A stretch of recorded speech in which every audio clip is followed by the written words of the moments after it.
जिंदगी के 3 प्रश्नों पे बात करूंगा। जो आसान लगे उसको चुन लेना, बाकी मीटिंग के बाद आप अपने घर, हम अपने घर, सिंपल है। तो जिंदगी को चलाने के लिए ये चाहिए, और इसके 3 प्रश्न हैं आज आपके सामने। मैं तीनों को हल करूंगा, तीनों का उत्तर दूंगा, जो आपको आसान लगे उसको चुन लेना। पहला जॉब, दूसरा व्यापार, तीसरा आरसीएम। पहला पैसा जॉब से कमाया जाता है, दूसरा पैसा बिजनेस से कमाया जा सकता है, जॉब गवर्नमेंट हो या प्राइवेट, बिजनेस फैक्ट्री हो, दुकान हो, खेती हो, XYZ। फिर तीसरा आरसीएम। अब हम बात करते हैं जॉब की। पहला, जिसको भारत के लोग बहुत पसंद करते हैं, मैंने किया, अभी नहीं करता, किया है मैंने। जब मैंने किया तो भारत सरकार मेरे को 2075 रुपए देती थी 8 घंटे काम करने के। अब मैं जॉब नहीं करता, लेकिन मैं उस भारत सरकार को हर महीने 1 लाख रुपए इनकम टैक्स देता हूं आरसीएम के माध्यम से। यहां कितने माता पिता हैं जो अपने बच्चों को पढ़ा रहे हैं? हाथ खड़ा कर। सभी पढ़ा रहे हैं। ईमानदारी से उत्तर देना, किस लिए पढ़ा रहे हैं? नौकरी के लिए, जॉब के लिए। बिल्कुल, ये कड़वा सच है, जॉब के लिए। आपको क्या लगता है जॉब मिलेगा? कोई गारंटी नहीं है। कोई गारंटी नहीं है, मतलब चांस के लिए पढ़ा रहे हो। तो चांस में भी आज मेरी तरफ से क्लियर उत्तर है, और मैं प्रूफ करूंगा। चांस भी नहीं मिलेगा, ये भी गारंटी है। चांस भी नहीं मिलेगा, क्योंकि हम चीजों को समझना नहीं चाहते।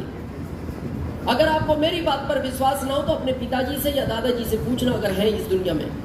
जब हम 50 करोड़ थे तो हम लोग कम थे, जॉब ज्यादा थे, और उस समय सरकार ढूंढती थी जॉब के लिए। रामकिशन सर का जिस समय जॉब लगा हुआ, उस समय माता पिता बच्चों को भेजते नहीं थे, सरकार ढूंढती थी और हम छिप जाते थे। आज हम ढूंढ रहे हैं, सरकार छिप रही है। उल्टा हो गया। कहां से मिलेगा जॉब? जब सरकार ढूंढ रही है, हम करना नहीं चाह रहे, हम करना चाह रहे हैं, सरकार देना नहीं चाह रही।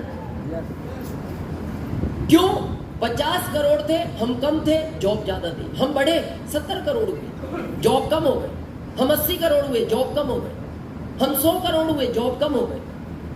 अभी हम 140 करोड़ हैं, और हम अभी भी प्रोग्रेस पर हैं। आपको क्या लगता है, हम 10 साल बाद 125 करोड़ हो जाएंगे? कितने हो जाएंगे? 150 करोड़। 150। 150 का हिस्सा तो केवल ये हरियाणा ही ले जाएगा। आप भारत की बात करो। अभी हम, पता है, भारत में नंबर 1 पे है। यस। क्योंकि हमें कोई हमसे आगे निकल जाए, ये कभी बर्दाश्त नहीं होता। ये होता ही नहीं, हमें देखा नहीं गया। चीन आगे हो गया हमसे, हमें बर्दाश्त नहीं होता। अभी हम फर्स्ट पे आ गए, और अब हम रहेंगे, दुनिया रोक नहीं सके। अब समझना इस बात का है कि जब हम 50 करोड़ थे तो याद करना, देखो ये जॉब के कितने सेक्टर हैं? ये 5-7 सेक्टर हैं। बैंक, रेलवे, सेना, स्कूल, पुलिस, यही 5-6 सेक्टर हैं। यस।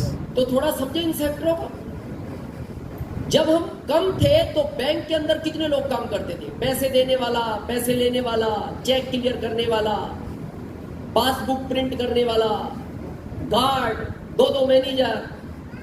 हम कम थे तो बैंक में लोग ज्यादा काम करते थे। हम बढ़े तो अब क्या हुआ, 5 बजे भीड़ बढ़ी पैसे लेने वालों की, क्योंकि हम तो बढ़ गए। अब वो पैसे देने वाला तो अकेला ही है। उसने 5 बजे मैनेजर को घड़ी दिखा दी, सर मैं अब नहीं दूंगा, कल आएंगे तब पैसे दूंगा। तो ये शिकायत सरकार तक पहुंची। तो सरकार ने कहा क्या करें? किसी ने कहा एक आदमी और रख लो। बोले उसको सैलरी कौन देगा? बोले फिर क्या करें? तो किसी ने आइडिया दिया बगैर सैलरी का आदमी ढूंढो। तो उन्होंने कहा भारत में बगैर सैलरी के आदमी काम करता है? बोले भारत में नहीं करता, दुनिया में करता है, वहां से बुलाएंगे। बोले कितनी देर काम करेगा? बोले 24 घंटे काम करेगा। बोले सैलरी नहीं लेगा, रहेगा कहां? बोले बैंक के बाहर खड़ा रहेगा। तो आइडिया मिला, एटीएम मशीन ले आए। यस ले आए। यस कहां खड़ा है? कितने घंटे पैसे देता है? 24 घंटे। रात के 2 बजे जाओ, चुपचाप पैसे देता है, सैलरी लेता नहीं। एक आदमी का जॉब गया और आपको पता नहीं लगा, चला गया। दूसरा पैसे जमा करने वाली मशीन आ गई थोड़े दिन बाद, दूसरे का भी धीरे से चला गया। अभी चेक क्लियर करने वाली आ गई, तीसरे का भी चला गया। अभी पासबुक प्रिंट करने वाली आ गई, चौथे का भी चला गया। और मेरा ओपन चैलेंज है, 25 साल बाद आपको भारत में बैंक नाम की चीज नहीं मिलेगी, मिलेगी ही नहीं। ये तो धीरे धीरे दिख ही रहा है, खत्म हो रहा है। गया यस और वो धीरे धीरे गया, इसीलिए आपको पता नहीं लगा। और आपको इसलिए भी पता नहीं लगा क्योंकि आपका नहीं गया। चक्कर ये है। दूसरा, स्कूल में पहले कौन पढ़ाता था?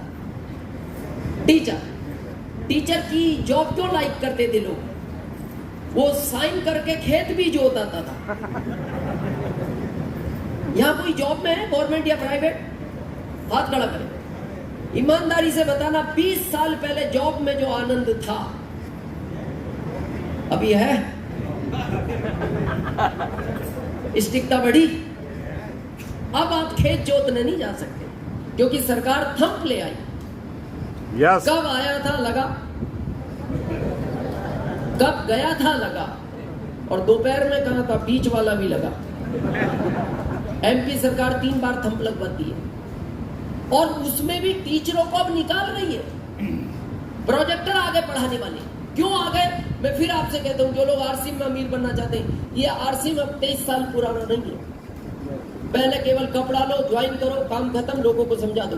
अब इसमें प्रोडक्ट बढ़ते जा रहे हैं। जितना आप अपने आप को अपडेट करोगे उतना आप आरसीएम में जल्दी अमीर बनोगे। अपडेट करो अपने आप। सरकार को जरूरत नहीं थी टीचरों को निकालने की, क्योंकि टीचर ने अपने आप को अपडेट नहीं किया और आजकल के बच्चों ने अपने आप को अपडेट कर लिया। अब वो बच्चा तो यूट्यूब पे प्रश्न देख के आता है और क्लास में पूछता है टीचर को। अब ये टीचर उसका जवाब नहीं दे पाता, क्यों? ये पुराने सॉफ्टवेयर का है और ये बच्चा नए सॉफ्टवेयर का है। तो जैसे ये प्रश्न पूछता है तो इसके पास उत्तर नहीं है, ये एक ही उत्तर देता है। ऐसे नालायक भरे प्रश्न क्लास में नहीं पूछना। क्या करेगी इन टीचरों का सरकार? वो निकाल रही है। ये धीरे धीरे जा रहा है। अब बात करते हैं रेलवे की। रेलवे में कितने लोगों ने सफर किया होगा? 3 ड्राइवर चलाने वाले, 2 गार्ड, टीटी। अभी आप देखो, आपके ट्रायल बेस पे कंप्यूटराइज आ गई मेट्रो। आने वाले टाइम में मेन ट्रैक की भी हो जाएगी। ना उसमें ड्राइवर है, ना गार्ड है, ना टीटी है। जा रहा है जॉब या नहीं जा रहा है? हम बढ़ रहे हैं और जॉब जा रहे हैं।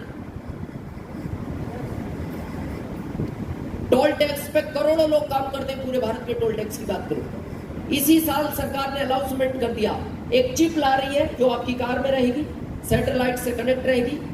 अब आपको टोल टैक्स पे टोल टैक्स देने की जरूरत नहीं। अब आप जितने किलोमीटर रोड पे चलोगे ऑटोमेटिक उतना ही पैसा आपके अकाउंट से डिडक्ट हो जाएगा। अब टोल टैक्स पे आदमी नहीं मिलेगा। करोड़ों लोगों की जॉब आने वाले टाइम में जाने वाली है। हम बढ़ रहे हैं, जॉब जा रही है। ये सेना के कुछ लोग बैठे हैं, सबसे ज्यादा स्कोप है वहां बॉर्डर पे चाहिए। अभी 100 रोबोट ट्रायल बेस पे सरकार ने रख रखे हैं। और अभी आपने पढ़ा होगा, जो लोग सोशल मीडिया से जुड़े हुए, अभी आउट ऑफ इंडिया एक बहुत बड़ी कंपनी का सीओ रोबोट बना। बहुत बड़ी कंपनी का, आप यूट्यूब पे गूगल पे सर्च करना, बहुत बड़ी कंपनी का सीओ, पेपर में आया है। सीओ बना है, बताओ। अब ये क्यों लिया इस सेना पे रोबोट? क्योंकि रोज विपक्ष हंगामे करता है, इतने जवान शहीद हो गए, इतने जवान शहीद हो गए। तो सरकार का ये मानना ना रहेगा बास, ना बजेगी बांसुरी। जब आदमी रखेंगे नहीं तो कौन मारेगा? अब रोबोट बिना सैलरी का आदमी, पहली खासियत। दूसरी, कंप्यूटराइज है। तीसरी, जहां तक उसको आदमी दिखता है निशाना नहीं चूकता। चौथी, उसको कोई मारता है फर्क नहीं पड़ता, वो फिर खड़ा होता है, फिर एक्शन ले लेता है। तो मैं आपसे फिर पूछना चाहता हूं, बच्चों को क्यों पढ़ा रहे हो? हाँ, अब चेंज हो गया मामला है, अब जॉब के लिए नहीं, अब नॉलेज के लिए। पर ये कहानी आज की नहीं है, ये कहानी है 25 साल बाद की। मेरे को एक ही बात का दुख है, मेरे को 21 साल हो गए आरसीएम में बात करते हुए। भारत का आदमी इच्छा में काम नहीं करता, भारत का आदमी हमेशा मजबूरी में काम करता है। मैं आपसे